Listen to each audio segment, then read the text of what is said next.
Good morning. Characteristic property में ही हम लोग देखेंगे आज कैटालिटिक प्रॉपर्टी। डी ब्लॉक के कुछ एलिमेंट्स जैसे कि platinum, vanadium, iron, nickel, chromium and manganese, ये जो ट्रांजिशन सीरीज के एलिमेंट्स हैं ये कैटालिटिक बिहेवियर भी शो करते हैं। Transition elements show catalytic behaviour mainly due to the following reason. ये कैटालिस्ट की प्रॉपर्टी तो शो करते हैं, अर्थात किसी भी रिएक्शन में ये रिएक्शन रेट को इंक्रीज करने के लिए कैटालिस्ट के रूप में यूज़ किए जाते हैं।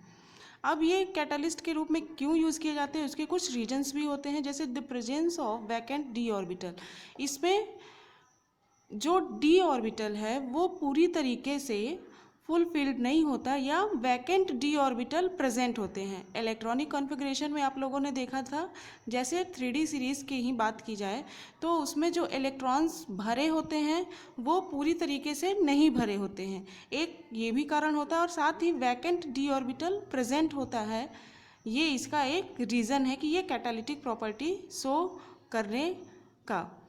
नेक्स्ट है फिर they have the ability to exhibit variable valencies. इसकी वेरिएबल वैलेंसीज होती है और साथ ही ये वेरिएबल ऑक्सीडेशन स्टेट भी शो करते हैं। आप लोगों ने अभी ऑक्सीडेशन स्टेट के पॉइंट्स में देखा था कि किस तरीके से डी ब्लॉक के एलिमेंट्स जो हैं वो अलग अलग ऑक्सीकरण अवस्था प्रदर्शित करते हैं। तो एक ये भी कारण हम बता सकते हैं कि कैटालिटिक प्रॉपर्टी शो करने का एक रीज़न ये है जो कि ऑक्सीडेशन स्टेट या उसकी वैलेंसी से रिलेटेड होता है।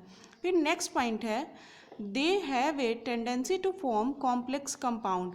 ये कॉम्प्लेक्स कंपाउंड का भी फॉर्मेशन करने की टेंडेंसी रखते हैं।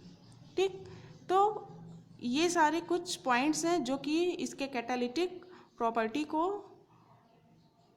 शो करने के कारण को बताते हैं। फिर नेक्स्ट प्रॉपर्टी हम लोग देखेंगे रिएक्टिविटी। इसकी क्रियाशीलता, जो ट्रांजिशन एलिमेंट्स होते हैं वो उनकी रिएक्टिविटी क्या होती है, वो रिएक्टिव होते हैं, लेस रिएक्टिव होते हैं, हाई रिएक्टिव होते हैं, किस तरीके के हैं। तो आप सभी लोग जानते हैं कि जो डी ब्लॉक्स के एलिमेंट हैं उनका साइज छोटा होता है थोड़ा, क्योंकि जो नए इलेक्ट्रॉन्स आते जाते हैं वो क्या होता है, डी ऑर्बिटल में ही भरते जाते हैं। इस वजह से जो एटम का साइज होता है वो छोटा होता है। हाई आयनाइजेशन एनर्जी होती है, हाई सब्लिमेशन हीट भी उसका होता है। इन सब कारणों की वजह से जो इसकी रिएक्टिविटी होती है वो कम होती है। फिर नेक्स्ट पॉइंट देखते हैं coloured ion. Colours of transition metal compounds. कुछ ट्रांजिशन मेटल्स के कंपाउंड हैं, जैसे CuNO3 का होल 2, ये रेड कलर का है। K2CrO4 येलो कलर का, K2CrO2 O7 orange, CuSO4 blue. ये सारे कॉम्प्लेक्सेस या कंपाउंड्स आप लोग देख रहे हैं कि ये कलरफुल हैं। ठीक, तो ये कॉम्प्लेक्स कलरफुल किस वजह से होते हैं उसका दो रीज़न होता है। एक तो होता है डी ट्रांजिशन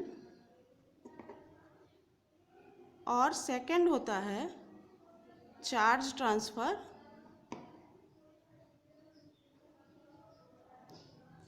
ट्रांसफ़र। ये दो रीज़न होते हैं जिसकी वजह से जो कॉम्प्लेक्स बन रहा है या जो डी ब्लॉक एलिमेंट्स के जो आयन होते हैं वो कलरफुल दिखाई देते हैं। अब डी ट्रांजिशन की हम लोग बात करते हैं। डी ट्रांजिशन, जैसा कि इसके नाम से ही पता है, यहाँ पर ट्रांजिशन हो रहा है किसके किसके बीच, डी और डी ऑर्बिटल के बीच ही। पहला भी डी ऑर्बिटल है और दूसरा भी डी ऑर्बिटल है। डी ट्रांजिशन में क्या होता है कि कोई भी कॉम्प्लेक्स है यदि, तो कॉम्प्लेक्स का जो सॉल्यूशन होगा वो सॉल्यूशन में उसका जो डी ऑर्बिटल है, उस कॉम्प्लेक्स का जो डी ऑर्बिटल होगा वो क्या हो जाएगा, स्प्लिट हो जाएगा, उसकी स्प्लिटिंग हो जाएगी। इस तरीके से डी ऑर्बिटल ही क्या होगा, 2 सेट में डिवाइड हो जाएगा, 3 and 2।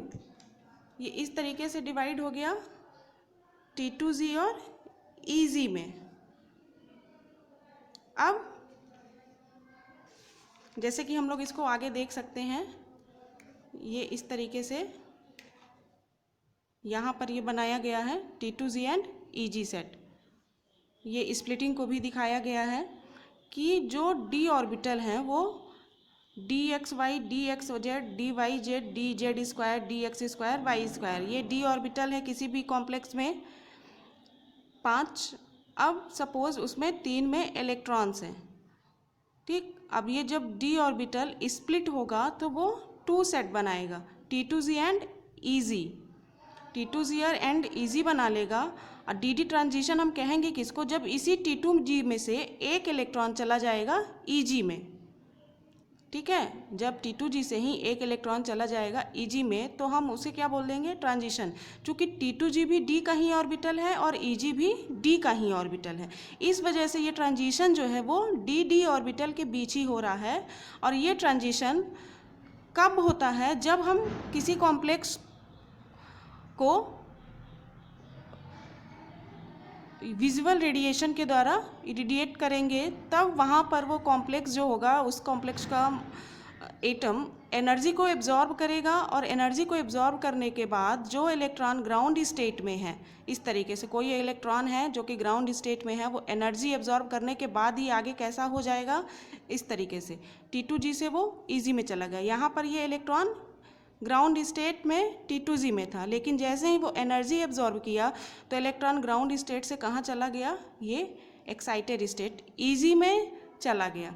यही जो ट्रांजिशन है, एक अवस्था से दूसरी अवस्था में इलेक्ट्रॉन का पहुंचना ही क्या कहलाता है, dd ट्रांजिशन।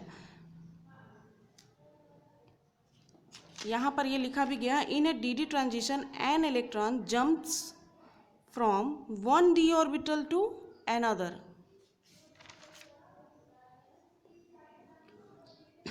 फिर एक तो ये कारण हो गया कि जो आयन्स कलरफुल दिख रहे हैं वो dd ट्रांजिशन की वजह से होते हैं। एक एग्जांपल भी हम यहाँ पर उसको लेकर के बता सकते हैं, जैसे VH2O का होल 6 3 पॉजिटिव कोई एक कॉम्प्लेक्स है जहाँ पर वेनेडियम 3 पॉजिटिव कैटायन है। इसका जो इलेक्ट्रॉनिक कॉन्फ़िगरेशन होगा उसमें लास्ट में 3D में 2 इलेक्ट्रॉन होंगे, ठीक है। इस तरीके से 3D में 2 इलेक्ट्रॉन हैं। अब ये 3D के 2 इलेक्ट्रॉन्स T2G में 2 जाएंगे और EG में 0 जाएंगे। अभी यहाँ पर बताया गया कि ये d ऑर्बिटल की स्प्लिटिंग हो जाती है इस तरीके से T2G और EG में।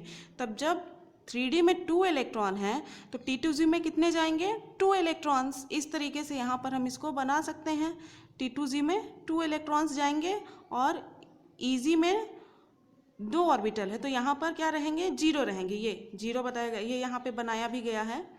T2G में 2 इलेक्ट्रॉन्स हैं एंड EG में 0 है। ये क्या थी, ये d ऑर्बिटल की स्प्लिटिंग के बाद ऐसा हो रहा है। इलेक्ट्रॉन इस तरीके से स्प्लिट होकर के अलग अलग सेट में भर जाते हैं। T2G में 2 इलेक्ट्रॉन्स है, ये 3D में 2 है यहाँ पर, वही 2 इलेक्ट्रॉन कहाँ आ गए हैं, T2G में।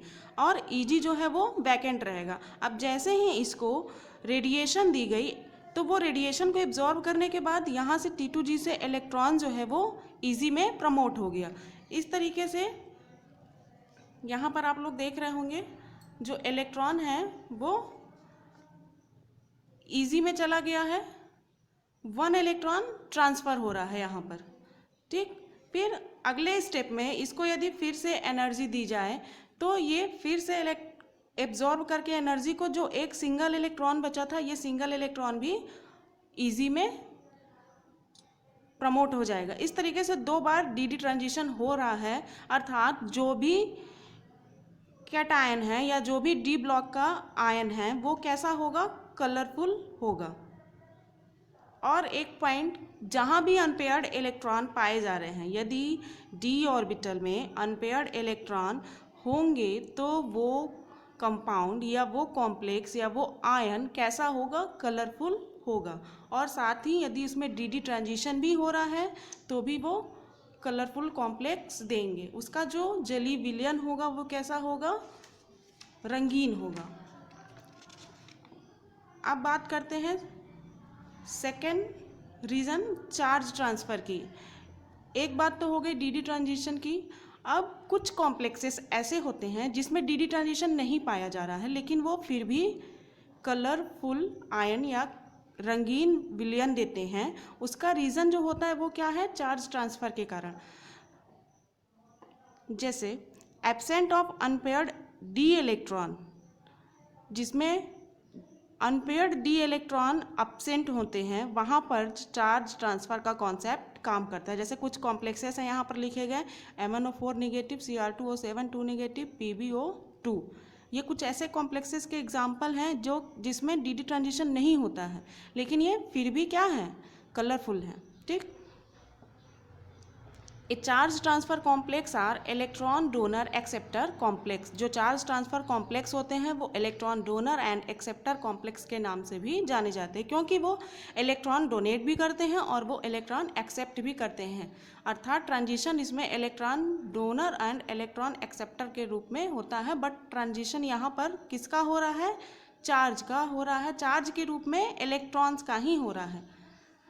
चार्ज ट्रांसफ़र में कॉम्प्लेक्स रेडिएशन की एनर्जी को एब्जॉर्ब करते हैं, जिससे उच्च आवेश वाले एक परमाणु के ऑर्बिटल से उच्च आवेश वाले दूसरे परमाणु के ऑर्बिटल में ट्रांजिशन होता है, जिसे चार्ज ट्रांसफ़र कहते हैं। कहने का मतलब कि जहाँ पर डी ट्रांजिशन नहीं हो रहा, अर्थात T2G से Eg में इलेक्ट्रॉन का प्रमोशन नहीं हो रहा है, उस कॉम्प्लेक्सेस में किस प्रोसेस के कारण कलर्ड आयन मिल रहे हैं? चार्ज ट्रांसफ़र के कारण। चार्ज ट्रांसफ़र में क्या होता है कि कोई एक एटम जो कि हाई चार्ज वाला है, हाई चार्ज वाला जो एटम होगा वो अपना चार्ज दूसरे हाई चार्ज वाले एटम के ऑर्बिटल में डोनेट कर देगा। मतलब कि एक एटम से दूसरे एटम पर चार्ज ट्रांसफ़र हो जाता है। चार्ज के रूप में क्या ट्रांसफ़र हो रहा है? इलेक्ट्रॉन्स ही ट्रांसफ़र हो रहे हैं, जिसे हम क्या बोलते हैं? चार्ज ट्रांसफ़र बोलते हैं। और इस प्रोसेस के कारण ही वो जो आयन है या कॉम्प्लेक्स है वो रंगीन दिखाई देता है। जैसे यहाँ पर एक एग्जांपल है MnO4। Mn का होता है +7 और O4 यहाँ पर ऑक्सीजन 4 है, -2 इसका ऑक्सीडेशन स्टेट है। तो यहाँ पर एक जगह से चार्ज दूसरी जगह पर ट्रांसफ़र होगा, अर्थात एक एटम से दूसरी एटम पर चार्ज ट्रांसफ़र होगा। इसी तरीके से Cr2O7 में भी एक हाई चार्ज वाले एटम का चार्ज दूसरे एटम के ऊपर ट्रांसफ़र हो जाएगा, अर्थात यहाँ पर भी ट्रांजिशन हो रहा है, जिसकी वजह से जो कलर्ड आयन मिल रहे हैं वो अपना कलर शो करते हैं।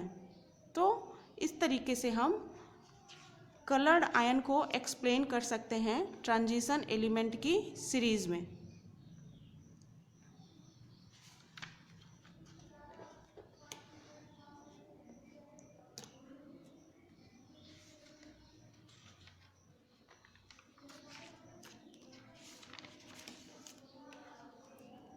ये आप इसको बता सकते हैं। एक बार फिर से स्टार्टिंग से आप देख लीजिए। कैटालिटिक प्रॉपर्टी हो गई, reactivity, coloured ion. Catalytic property में हमको क्या बताना है कि कुछ एलिमेंट्स लिखने हैं और वो कैटालिस्ट के रूप में यूज़ किए जाते हैं रिएक्शन के रेट को इंक्रीज़ करने के लिए। क्यों यूज़ किए जाते हैं, उनके कारण को एक्सप्लेन करना है। फिर रिएक्टिविटी बतानी है कि रिएक्टिविटी डी ब्लॉक के एलिमेंट्स की कैसी होती है, उसके कुछ रीज़न है, उस रीज़न को एक्सप्लेन करना है कि चूँकि साइड उसका छोटा है, हाई आयनाइजेशन एनर्जी है, हाई सब्लिमेशन हीट है, तो रिएक्टिविटी इसकी कैसी होगी? लेस। एंड फिर कलर्ड आयन है, तो कलर्ड आयन में पहले हमें डी ट्रांजिशन को एक्सप्लेन करना है, फिर नेक्स्ट में चार्ज ट्रांसफ़र को एक्सप्लेन करना है। डी ट्रांजिशन इस तरीके से आप उसके एग्जाम्पल को भी दे करके एक्सप्लेन कर सकते हैं।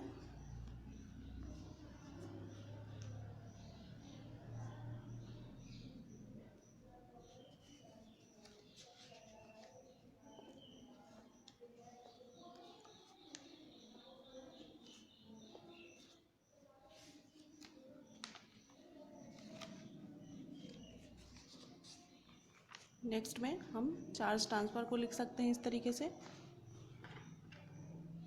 नेक्स्ट वीडियो में फिर हम मिलेंगे नए लेक्चर के साथ। तब तक के लिए धन्यवाद।